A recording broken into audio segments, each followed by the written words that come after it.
Oke, kita mau bicara mengenai daging kambing. Pertama-tama, orang yang lehernya tegang terus sakit itu bukan berarti sama dengan dia tensinya tinggi. Dan di sisi lain, orang yang misalkan kemudian gak ngerasa seperti itu bukan berarti juga tensinya tidak tinggi. Bicara mengenai tensi, berarti kita harus benar-benar menggunakan tensimeter untuk mengukur tensi seseorang. Satu. Yang kedua, apakah daging kambing bisa menyebabkan tensi jadi tinggi? Jawabannya tergantung. Daging kambing sendiri termasuk daging yang lumayan sehat kalau dimakannya hanya dagingnya tanpa lemak. Satu. Yang kedua, diolahnya dengan cara yang benar. Maksudnya tidak digoreng. Kalau nggak digoreng berarti lemaknya nggak ada, nggak digoreng. Dibakar boleh? Boleh dibakar. Jadi sebetulnya sekarang, dan nggak dimasak menggunakan santan. Santannya yang jadi akan masalah. Jadi kalau dagingnya cuma dibakar, nggak pakai lemak, oke. Dan makannya dengan jumlah yang wajar tentunya. Kalau tensinya sudah tinggi, makan apapun yang garamnya tinggi, pengawetnya tinggi, ya pasti dengan sendirinya, atau lemaknya tinggi, dengan sendirinya akan memicu meningkatkan tensinya tersebut. Bukan karena daging kambingnya.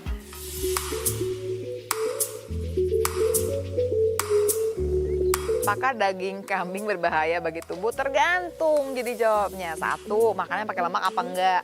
Dua, diolahnya dengan cara bagaimana?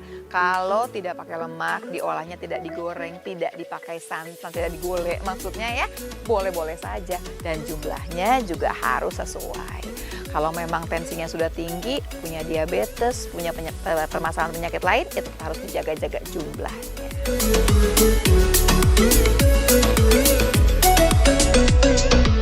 Kalau yang daging kambing ini ada beberapa permasalahan. Satu, yang hipertensi barangkali ya. Yang kedua juga barangkali orang-orang yang memang tidak kuat. Ada yang suka merasa badannya langsung panas rasanya.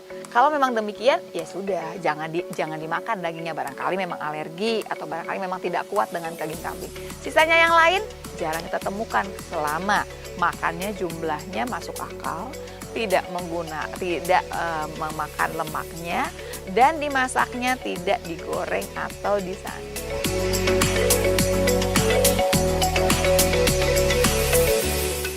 Sebenarnya gini, kalau penderita anemia yang dikejar adalah zat besi kan sebetulnya.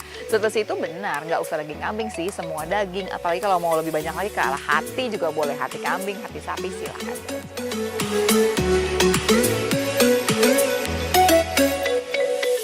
Daging itu pertama kali ya isinya tuh ada protein, kemudian ada lemak. Nanti kalau dengan pengolahannya bisa tambah yang lain-lain. Kalau bicara protein, orang-orang yang punya penyakit ginjal harus jaga-jaga proteinnya.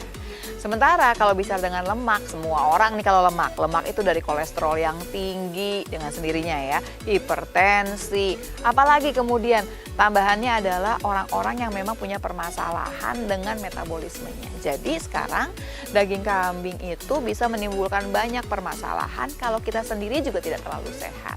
Kemudian pengolahannya tidak benar atau makannya berlebihan. Semua yang berlebihan, air putih juga kalau berlebihan jadi permasalahan, iya kan?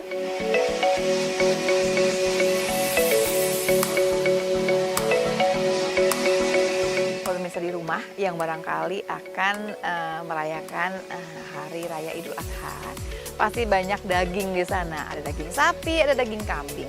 Silahkan dikonsumsi, apalagi kalau konsumsinya memang nggak akan sering-sering, misalkan nih cuman setahun atau sebulan sekali saja, silahkan.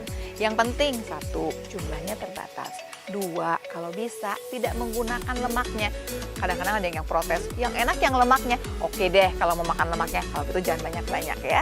Dan yang terakhir adalah cara pengolahan yang benar. Dibakar, oke. Dipanggang, oke. Jangan digoreng dan jangan juga disantan ya.